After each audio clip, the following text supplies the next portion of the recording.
Welcome to DEMOCREPUBLIX, where we cover the real news that matters to we the people. CIA involvement in the creation of the Russia hack and Seth Rich cover-up is now the focus of a group requesting the truth behind Trump-Russia collusion sham. In June 2016, Ellen Nakashima, a deep state favorite from the Washington Post, released a report that the Democrat National Committee had been hacked by Russia. The firm that validated this was CrowdStrike, and its president Sean Henry confirmed the claims. In December 2016, Ms. Nakashima followed up her reporting with the outlandish claim that the CIA had determined that Russia hacked the DNC because Russia wanted Trump to win the election. Nakashima also reported that the intel community had determined that Russia also sent the emails to WikiLeaks. This position was reinforced by the Mueller gang and their efforts to have President Trump removed from office.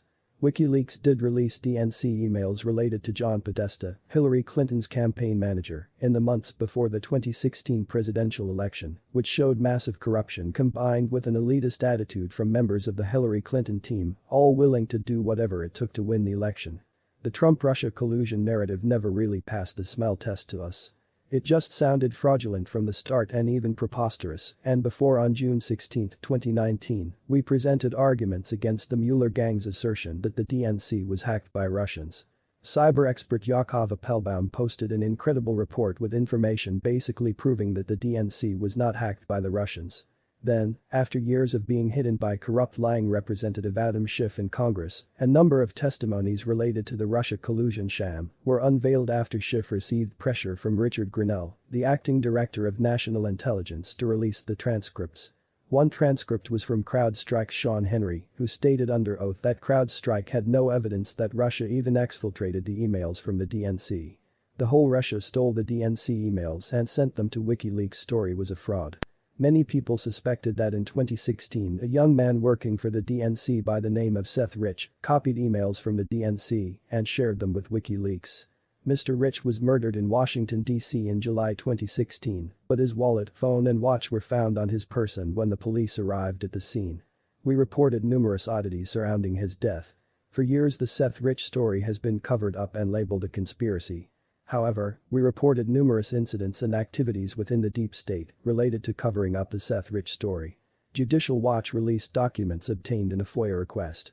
These emails revealed that corrupt cops Peter Strzok and Jonathan Moffat were copied in an email regarding a report from Daily Mail, where ex-Brit Craig Murray claimed he traveled to Washington, D.C. and obtained Clinton emails in an exchange in a wooded area near American University.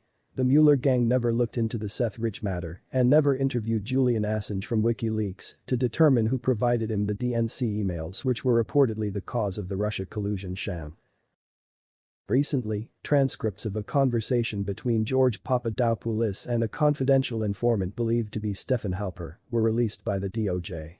This transcript confirms that Papadopoulos was spied on and recorded and that they discussed the WikiLeaks emails and likely Seth Rich. We know from our previous reporting that a deep state anti-Trump former assistant U.S. attorney claimed under oath that the FBI did examine Seth Rich's computer and that she met with an FBI agent and prosecutor from the Mueller gang.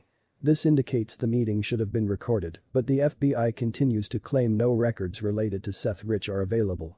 Attorney Ty Clevenger, who represents a client who is being sued for his comments about Seth Rich, reported to the courts that despite numerous assurances from the FBI that they had no information related to Seth Rich, emails related to Seth Rich were identified and provided to Judicial Watch. It looked like the FBI was lying to Clevenger all this time. In early May, attorney Ty Clevenger wrote to Richard Grenell at the DNI and he said, "I am reliably informed that the NSA or its partners intercepted at least some of the communications between Mr. Rich and WikiLeaks." Before elaborating on that, however, I should first note the extent to which the deep state has already tried to cover up information about Mr. Rich. In an October 9, 2018 affidavit submitted in a Freedom of Information Act lawsuit, FBI Section Chief David M. Hardy testified that 1. The FBI did not investigate any matters pertaining to Mr. Rich and 2. The FBI was unable to locate any records about Mr. Rich. Both claims were unequivocally false. According to Ty, the NSA knows exactly who sent the records to WikiLeaks. So does the FBI. Today it is now suspected that the CIA had a more prominent role in the fabrication that Russians hacked the DNC and fingerprints were identified in the purported hacking. A non-profit group by the name of the Transparency Project is requesting data from the CIA related to these actions. Let us know what you think. Leave your comments down below. Like, share and subscribe. And check out DEMOCREPUBLIX.com for the latest in news. Until next time. We live in a Orwellian nightmare.